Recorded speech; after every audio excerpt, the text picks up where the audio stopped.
नमस्कार प्यारे दर्शकों, तहे दिल से एसके टीवी हिंदी में आपका स्वागत है। 6 बतखें परी कहानी। ये कहानी है कैसे राजा की जो शिकार करते करते एक घने जंगल में भटक जाता है। उस अनजान जंगल में उसे एक रहस्यमयी बूढ़ी जादूगरनी मिलती है जिसकी एक शर्त राजा की जिंदगी हमेशा के लिए बदल देती है। ये सिर्फ राजा की कहानी नहीं है, बल्कि उसके प्यारे बच्चों, एक सौतेली माँ के षड्यंत्रों और एक राजकुमारी के अटूट प्रेम और बलिदान की दास्तान है। क्या राजकुमारी अपने भाइयों को जादू के श्राप से आजाद कर पाएगी और क्या बुराई पर अच्छाई की जीत होगी? एक समय की बात है, एक राजा एक जंगली जानवर का पीछा करते करते घने जंगल में पहुंच गया। उसके सिपाही भी उन्हें नहीं ढूंढ पाए। उस घने जंगल से बाहर निकलने का रास्ता भी राजा खुद नहीं ढूंढ पाया। धीरे धीरे दिन ढलने लगा और शाम होने लगी, पर राजा उस घने जंगल से बाहर नहीं निकल पाया। राजा जब बाहर जाने का रास्ता खोज रहा था तो उसे एक बूढ़ी औरत दिखाई दी। बूढ़ी औरत एक जादूगरनी थी। उसके पास जाकर राजा ने पूछा, बूढ़ी माँ, क्या तुम मुझे इस जंगल से बाहर निकलने का रास्ता बता सकती हो? बूढ़ी औरत बोली, क्यों नहीं राजा साहब, मैं आपको इस जंगल से बाहर निकलने का रास्ता जरूर बता सकती है, पर मेरी एक शर्त है। अगर आपने मेरी शर्त नहीं मानी तो आप कभी भी इस जंगल से बाहर नहीं निकल पाएंगे और यहीं भूख से तड़प तड़प कर मर जाएंगे। राजा ने सोचा, क्यों ना मैं इस बूढ़ी औरत की शर्त मानकर अपनी जान बचा लूं। उसने कहा, कहो बड़ी माँ, तुम्हारी क्या शर्त है? मैं तुम्हारी शर्त मानने के लिए तैयार हूँ। बूढ़ी औरत बोली, हे राजन, मेरी एक बेटी है, वो बहुत सुंदर है। मैं चाहती हूँ कि आप उससे शादी कर लीजिए। अगर आप मेरी ये शर्त मानने के लिए तैयार हो तो मैं आपको जंगल से बाहर निकाल दूंगी। राजा उस बूढ़ी औरत से डर गया और इसी डर के मारे वो उसकी बेटी से शादी करने के लिए भी राजी हो गया। वो बूढ़ी औरत उस राजा को अपने छोटे से घर में ले गई जो जंगल के अंदर ही था। घर के अंदर उसकी बेटी आग सेक रही थी। राजा को देखकर वो लड़की इस प्रकार उठकर खड़ी हुई जैसे वो उसी की प्रतीक्षा कर रही थी। वो लड़की सचमुच ही सुंदर थी, पर राजा को पसंद नहीं आई। उसके चेहरे को देखकर राजा कुछ डर गया। बूढ़ी औरत ने अपनी लड़की का हाथ राजा के हाथ में देते हुए कहा, मैं अपनी लड़की का हाथ आपको सौंप रही हूँ, आप इसे अपने राज्य में ले जाकर इससे शादी कर लीजिए। राजा ने लड़की को अपने घोड़े पर बैठाया और बूढ़ी औरत के पीछे चल पड़ा। थोड़ी देर में वो जंगल से बाहर निकल गया। वो अपने महल में पहुंचा जहां उसे अपने वायदे के अनुसार उस लड़की से शादी करनी थी। राजा पहले से ही शादीशुदा था। उसकी पहली पत्नी से उसके 7 बच्चे थे, 6 बेटे और एक बेटी। वो अपने बच्चों को बहुत प्यार करता था। अब उसे डर था कि उन बच्चों की ये सौतेली माँ उनसे अच्छा व्यवहार नहीं करेगी।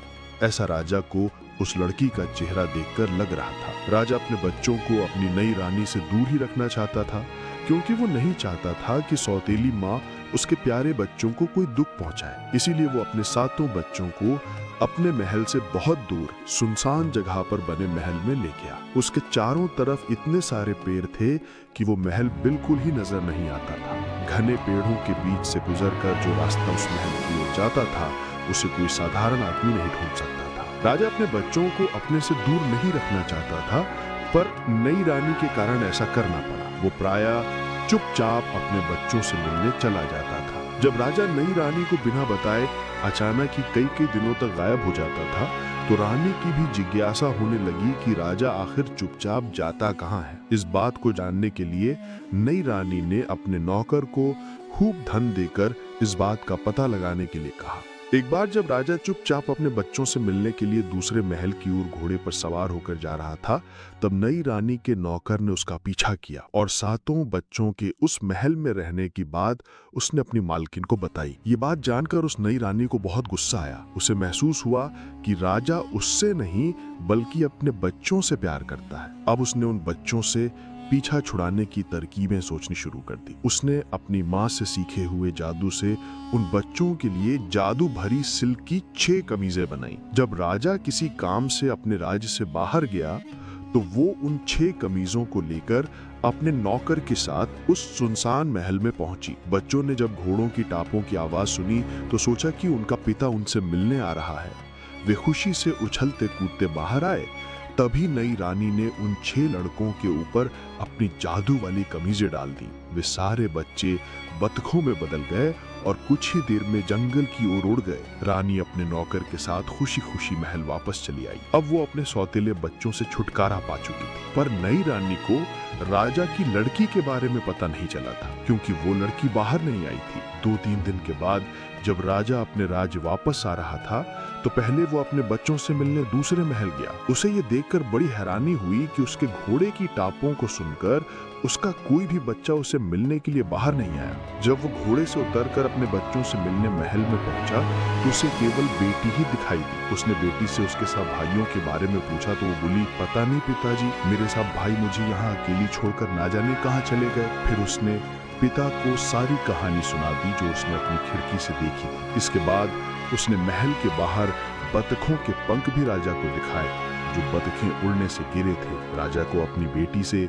ये सब सुनकर बहुत दुख हुआ, पर उसे विश्वास नहीं हो रहा था कि उसकी नई रानी ऐसा काम कर सकती है। अपनी बेटी को इस सुनसान महल में छोड़ते हुए अब राजा को डर लगने लगा कि कहीं कोई उसकी बच्ची को भी उठाकर ना ले जाए। वो उसे अपने साथ महल में ले जाने लगा। तब उसकी बेटी, जिसे अपनी सौतेली माँ से बहुत डर लग रहा था, अपने पिता से प्रार्थना करने लगी कि क्यों ना आज की रात वो यहीं इसी महल में रह जाए और अगले दिन वो उसके साथ अपनी नई माँ से मिलने जाए। राजा अपनी प्यारी बेटी की बात मान गया। उस रात राजा की बेटी को नींद नहीं आई। वो यहाँ पर अधिक समय तक नहीं रहना चाहती थी क्योंकि उसे अपनी सौतेली माँ से खतरा था। दूसरे, वो अपने भाइयों को खुद ही ढूंढना चाहती थी। वो रात के अंधेरे में चुपचाप अपने महल से निकलकर जंगल की ओर चल पड़ी। इस तरह वो सारी रात और अगले दिन तब तक चलती ही रही जब तक कि उसकी टांगों ने जवाब न दे दिया। चलते चलते उसे जंगल में एक छोटी सी झोपड़ी दिखाई दी जिसका दरवाजा खुला हुआ है। वहां उसने छोटे छोटे 6 बिस्तर बिछे हुए देखे। वो उन बिस्तरों के बगल में एक कोने में जमीन पर लेट गई।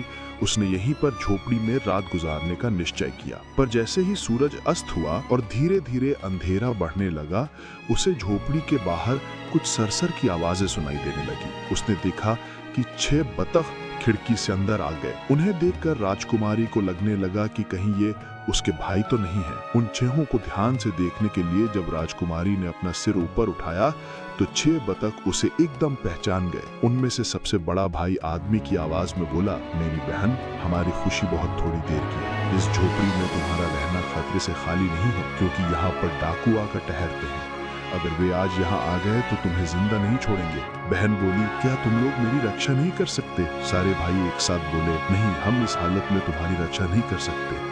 तुम यहाँ से कहीं और चली जाओ। बहन अपने भाइयों की ये बात सुनकर रोने लगी और बोली, क्या मैं तुम्हें कभी भी इस जादू से छुटकारा नहीं दिलवा सकती? भाई बोले, हमारे छुटकारे की शर्तें बड़ी ही कठिन हैं।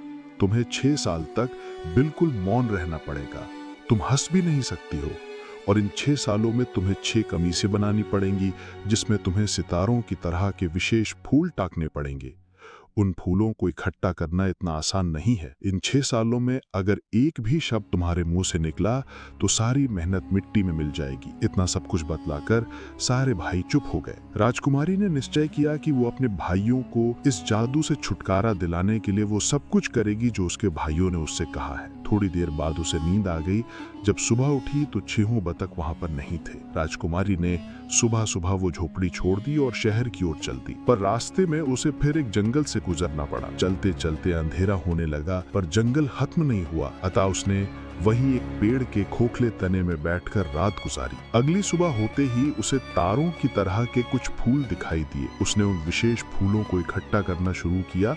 अपनी ओढ़नी फाड़कर उसने छोटी छोटी 6 कमीजें तैयार कर ली और उन कमीजों के कपड़े में ये विशेष सितारों वाले फूल जोड़ने लगी। अकेले होने की वजह से ना तो उसे बोलने की जरूरत थी ना ही हंसने की। वो रोज कुछ सितारों वाले फूल इकट्ठे करती और एक कमीज के कपड़े में जोड़ देती। इसी तरह कुछ दिन गुजर गए। एक दिन ऐसा हुआ कि एक राजकुमार अपने कुछ सिपाहियों के साथ शिकार खेलने के लिए उसी जंगल में आ पहुंचा। जंगल में अकेली और खूबसूरत लड़की को देखकर उन्हें बड़ी हैरानी हुई। उन्होंने पेड़ के खोखले तने के पास जाकर उस लड़की से पूछा, तुम कौन हो? लड़की ने कुछ जवाब नहीं दिया। सिपाहियों ने फिर पूछा, तुम कौन हो और कहां से आई हो? लड़की ने फिर भी कोई उत्तर नहीं दिया। सिपाहियों को लगा शायद लड़की हमसे डर रही है, इसलिए इसकी आवाज नहीं निकल गई। उन्होंने फिर कहा, तुम इस पेड़ से बाहर निकल आओ, हम तुम्हें कोई नुकसान नहीं पहुंचाएंगे। पर लड़की ने फिर भी ना तो उन्हें कोई जवाब दिया ना ही पेड़ से बाहर निकली। राजा के सिपाहियों को उस पर बहुत गुस्सा आया। उनमें से एक ने खोखले पेड़ के तने से उस लड़की को बाहर निकाला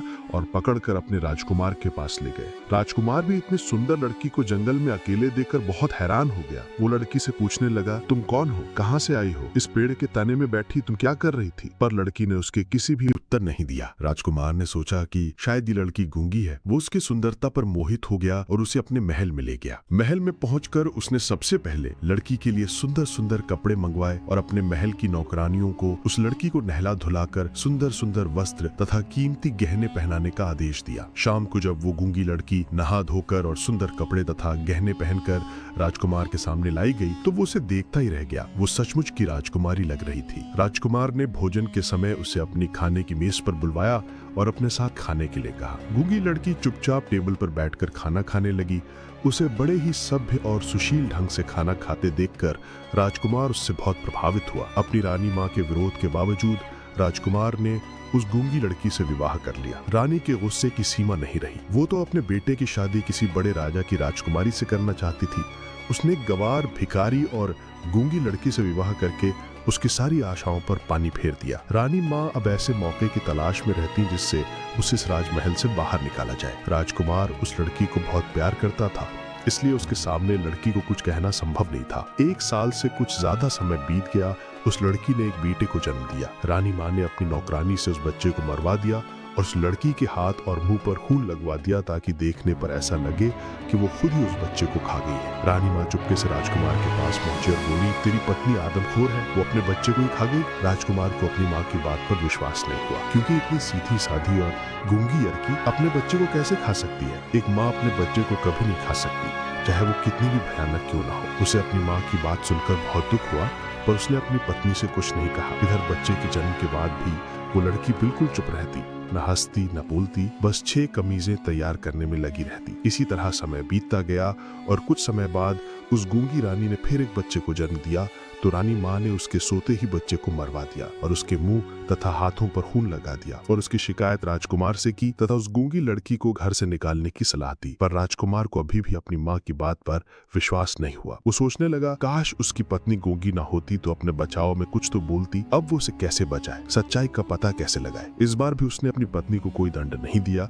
पर जब 2 साल बाद उसकी रानी ने तीसरी बार एक और बच्चे को जन्म दिया तो रानी ने फिर पहले की तरह बच्चे को मरवा दिया और उस गूंगी लड़की को अपने ही बच्चों को खा जाने वाली डायन बताया। इस बार राजकुमार को न चाहते हुए भी अपनी पत्नी को दंड देने की घोषणा करनी पड़ी। पहले जमाने में मौत की सजा आग में जला कर दी जाती थी, उसे भी अपनी पत्नी को आग में जलाकर मारने की सजा देनी पड़ी। सजा सुनने के बाद भी वो गूंगी लड़की कुछ नहीं बोली, क्योंकि 6 साल पूरा होने का वो आखिरी दिन था। अगर वो अपनी सफाई में कुछ बोलती तो उसके भाइयों को उसकी सौतेली माँ के जादू से छुटकारा नहीं मिल सकता था। उसे अपने मरने का कोई दुख नहीं था, क्योंकि वो अपने 6 भाइयों को मुक्ति दिला रही थी। जब राजा के सिपाही उसे आग में जलाने के लिए लेने आए तो राजकुमारी अपनी छठी कमीज में सितारों वाले फूल टांक रही थी और उस छठी कमीज का बाया बाजू ही बिना फूलों के बचा था। वो उस बाजू को पूरा नहीं कर सकी क्योंकि उसे जबरदस्ती लकड़ियों के ढेर पर लाकर बैठा दिया गया था। लकड़ियों के ढेर पर बैठकर उसने चारों तरफ देखा, फिर उसने ईश्वर को याद किया और बाद में अपने भाइयों को, जिनको वो अपनी सौतेली माँ के जादू से मुक्त नहीं कर सकी थी। जैसे ही उसने अपने भाइयों को याद किया, वे 6 भाई उड़कर उसके पास पहुंच गए। आग में बैठी होने पर भी उसने वे 6 कमीजें एक एक करके अपने प्यारे भाइयों के ऊपर फेंक दी। जैसे ही वे कमीजें उसके भाइयों के शरीर से छुई, वे सब आदमी बन गए। केवल छोटे भाई का बायां बाजू गायब था। उन सब ने दौड़कर अपनी बहन को लकड़ियों के ढेर से बाहर निकाला। अब वो गूंगी लड़की बोल सकती थी, हंस सकती थी। 6 भाई अपनी बहन को राजकुमार के पास ले गए और उसके न बोलने का कारण बताया। राजकुमारी ने अपनी सास की सारी करतूतें अपने पति को बतला दी। राजकुमार को जब सच्चाई का पता लगा तो उसे अपनी माँ पर बहुत गुस्सा आया। वो अपनी माँ को अपने साथ रखने को तैयार नहीं था, पर उसकी पत्नी जो बहुत सुशील, समझदार और दयालु थी, अपनी सास को माफ करने की प्रार्थना करने लगी। आखिर राजकुमार ने अपनी माँ को माफ कर दिया। रानी माँ को अपने किए पर बहुत पछतावा हुआ। वो भी उस राजकुमारी से माफी मांगने लगी। 6 भाई अपनी बहन को आशीर्वाद देकर वापस अपने राज लौट